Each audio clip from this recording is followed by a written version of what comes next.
welcome back to another episode of Motogp Mac, and today we're going to talk about the clash between Jorge Martin and Enea Bastianini in the last lap of the Emilia-Romagna Grand Prix last Sunday. Now, if I look at the pass itself, I do believe that the pass was late, it was aggressive, but I think it was fairly clean. If you look at the actual pass again on video, they didn't actually properly touch, or they didn't do a Sete Gibernau and Valentino Rossi, or Marc Marquez and Jorge Lorenzo in Jerez. It was okay and fairly clean. It was a solid block pass. From my point of view, while it was risky, it was a block pass, and it made Jorge Martin run wide and not be able to make the corner, it's a block pass. It's fair enough. I don't think that is the problem here when I'm looking at it, right? Because realistically, it is the end of a Grand Prix.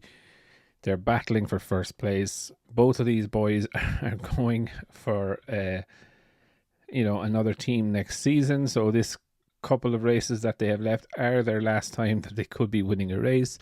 Jorge Martin is in battling for the championship, so there's a whole lot going on here.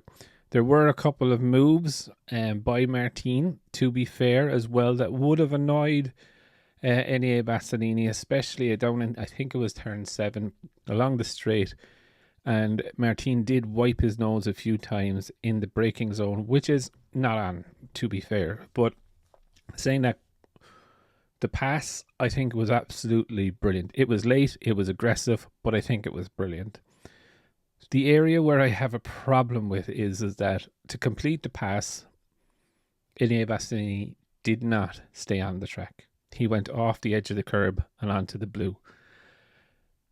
It's not green, so he wasn't penalised for touching green, but saying that, I do think the stewards did dismiss it a little bit too early. So for me, I don't think there was anything wrong with the pass. I think the pass itself was perfect. But within the rules of racing, if you pass someone and you go off the track, you need to give the position back, which didn't happen, clearly. And let's be fair, Enea Bastianini knew that he left the track, but he kept the throttle open, and rightly so. I would, in my own self, if I knew I went off the track like that or whatever, I'd keep the throttle open and I'd argue about it in the steward's room, saying, well, I wanted to lean over, but I didn't think he was going to lean over, and I didn't want to crash into him, and yada, yada, yada. So, fair enough, I get it, but I think it's a little bit weird now, and I think the stewards have opened up a little bit of a dangerous Pandora's box here, because basically what Martin said after it, he's like, okay, if that's the way it's going to be, I'm going to do the same, and I better not get penalised.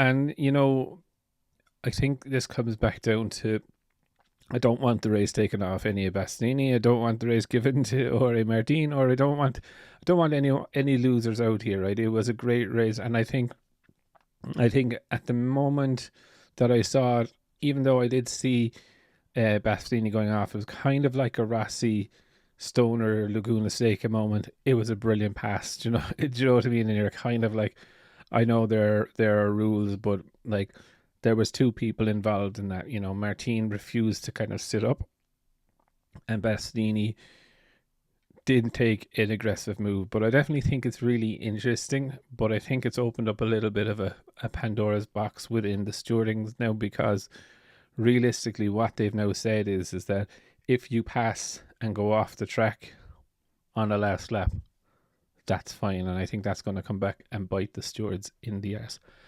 As a person, I think it was brilliant racing. I think it was a brilliant pass. It is the end of the race, let them race.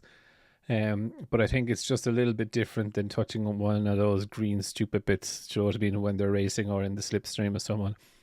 But I would definitely love to know your thoughts. What do you think of the pass? Should Bastianini have been investigated by the stewards, or should he not? Definitely leave your thoughts in the comments below, and I'll be back again tomorrow with another video.